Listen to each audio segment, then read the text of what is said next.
جب انسان پورا ٹوٹ جاتا ہے اور جب کوئی چاروں جانب اس کا مددگار نہیں ہوتا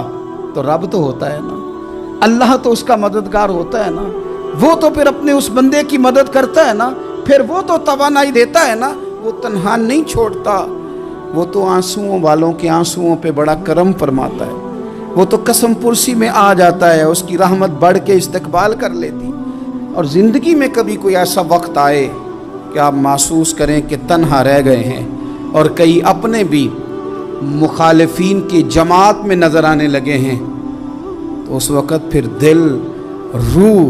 زبان اور ذہن کو یکجا کر کے سمجھ لینا کہ جب ساری دنیا ساتھ چھوڑ جاتی ہے تو رب کی رحمتیں اس وقت بھی ساتھ رہتی ہیں، اور اللہ کی مدد اس وقت بھی بندے پہ کرم نوازی کرتی ہے۔ آزمائش آ جاتی ہے، بڑے بڑوں پہ آ جاتی ہے، لیکن بعض اوقات بڑی تکلیف ہوتی ہے جب اس بندے کو لوگ کٹہرے میں کھڑا کر دیں جس کا جرم ہی کوئی نہیں، اس شخص سے لوگ سوال جواب شروع کر دیں جس بیچارے کے خیال میں بھی وہ بات نہیں، پھر وہاں وضاحتیں دینا، نہ کردہ گناہوں کی وضاحتیں دینا، یہ بڑا بوجھ بنتا ہے، بڑی تکلیف ہوتی ہے، اور لوگ کرتے ہیں یہ کام۔ پھر اللہ تعالیٰ جب بندوبست فرمائے، صحیح بخاری میں حضرت جریج کا ذکر فرمایا، جریج نفل پڑھ رہے تھے، ماں نے آواز دی، وہ آ نہیں سکے، نماز میں تھے، ماں ناراض ہو گئی، اس نے ہاتھ اٹھا کے کہا اللہ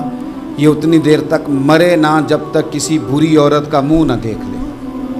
کسی اور کی دعا کے لیے سند نہیں ہے کہ وہ تیرے حق میں ضرور قبول ہوگی، لیکن ماں باپ کی دعا کے لیے میرے نبی پاک نے سند بیان کی ہے۔ سید عالم صلی اللہ علیہ وسلم فرماتے ہیں جب بھی ماں باپ اولاد کے لیے ہاتھ اٹھاتے ہیں رب ضرور قبولیت کا شرف عطا کرتا ہے۔ تو جہاں سند موجود ہے نا، کچھ افتتاح ابا جی سے بھی کرا لینے چاہیے،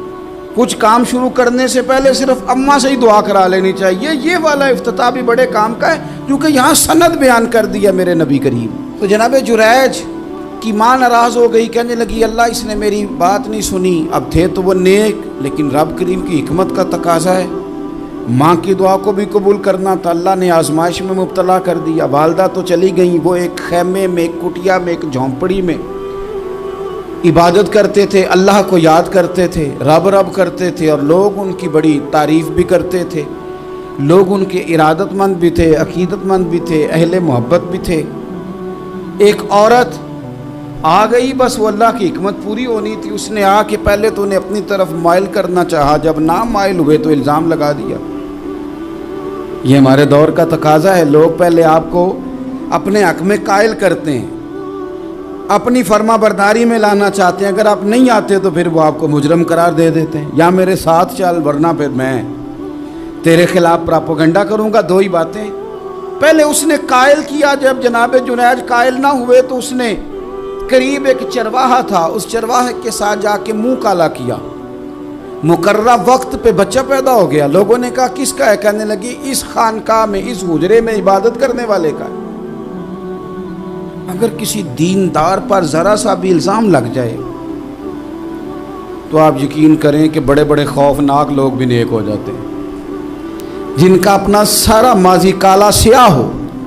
وہ بھی اجالوں کے راہبر بن جاتے ہیں، جن کی اپنی زبانیں ساری زندگی آلودہ رہی ہوں وہ بھی بڑے بڑے اعلیٰ سچ بولنے لگتے ہیں۔ اعلیٰ کچے میرے مکان کی دیوار کیا گری، لوگوں نے تو میرے صحن میں رستے ہی بنا لیے۔ بڑے لوگ آ جاتے ہیں، پھر بڑا کچھ کرتے ہیں اور بڑے بڑے خوفناک جملے کستے ہیں، بس کو نقطہ جو ہاتھ آ گیا ایسے جیسے گرنے کا انتظار کر رہے تھے۔ اب جناب لوگ اٹھے، احتجاج شروع ہو گیا، شور پڑ گیا، یہ بابا بڑا نیک بنتا تھا، نفل پڑھتا تھا، عبادتیں کرتا تھا، دیکھو اس کا حال کیا ہے کہ اس نے ناجائز بچہ پیدا کیا۔ بغیر تحقیق کے میں کہہ چکا ہوں کہ الجھے الجھے بکھرے بکھرے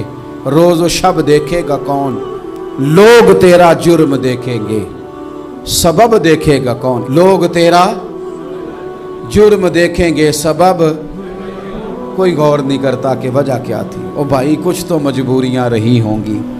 یوں ہی کوئی بے وفا نہیں ہوتا۔ الزام لگا دیا، شور ہوا، احتجاج ہوا، دنیا اکٹھی ہوئی، ان کا انہوں نے حجرہ گرا دیا، مارا بھی، پیٹا بھی، ایک نیک آدمی کو بدنام بھی کیا،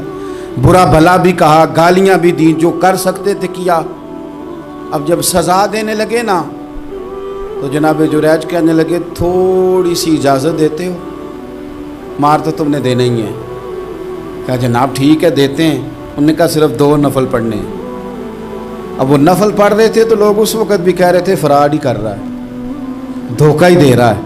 چونکہ ذہن بن گیا نا، بدگمانی آ گئی۔ انہوں نے 2 نفل پڑھ کے ہاتھ اٹھائے، کہا اللہ جانا تو میں نے ہے، پر اس رسوائی کے ساتھ جنازے تک نہیں خراب ہو جاتے، قبریں تک نہیں لوگ بدنام کر دیتے۔ کہا اللہ جانا تو ہے، پھر اس رسوائی کے ساتھ تو میری مدد فرما، اب تو میرا کیس تیری ہی عدالت میں ہے، تو رحمت کا دروازہ کھول۔ ہاتھ اٹھائے، دعا مانگی، نفل پڑھے، پورے مجمع پہ نظر دوڑائی، کوئی نہیں تھا سپورٹ کرنے والا۔ کل تک جو کہتے تھے نا تیرے لیے جیئیں گے، تیرے لیے مریں گے، ساری عمر ہی آٹا گدا ہے، لکھاں کیتے نہیں پیڑے۔ اب وقت آیا ہی تے محمد بخشا کوئی نہیں ہو بیٹھا نیڑے، ایک بندہ بھی نہیں تھا، ووٹر سپورٹر ساتھ دینے والا کوئی نہیں تھا۔ تو جناب جنیج بچے کی طرف اشارہ کر کے کہنے لگے کوئی نہیں بول رہا، تو ہی بول کے بتا دے تیرا باپ کون ہے، تو ہی بول کے بتا دے کون ہے۔ اللہ اکبر۔ میرا رب جب چاہے تو بچے بولتے ہیں، رب چاہے تو گونگے بولتے ہیں، رب جب چاہے تو پھر پتھر بھی بولتے ہیں۔ جب کہا نا تو ہی بتا تو بچہ بولا، اور بول کے کہنے لگا میرا باپ جریج نہیں، میرا تو وہ ہے جو بکریاں چرانے والا ہے، وہ میرا باپ۔ جب رب کریم نے توفیق دی تو بچہ بول پڑا۔ جب رب بندوبست کرتا ہے کسی کی عزت کی حفاظت کا تو پھر کوئی اسے رسوا کر سکتا؟ یاد رکھنا جب رب محافظ ہو تو پھر لوگوں کا پراپوگنڈا وہاں کچھ کر سکتا؟ لوگ کئی دفعہ بڑا گہرا جال بنتے ہیں، سازش کا رنگ بڑا گہرا ہوتا ہے، عام سادے آدمی اس کو سمجھ نہیں پاتے، اس پراپوگنڈا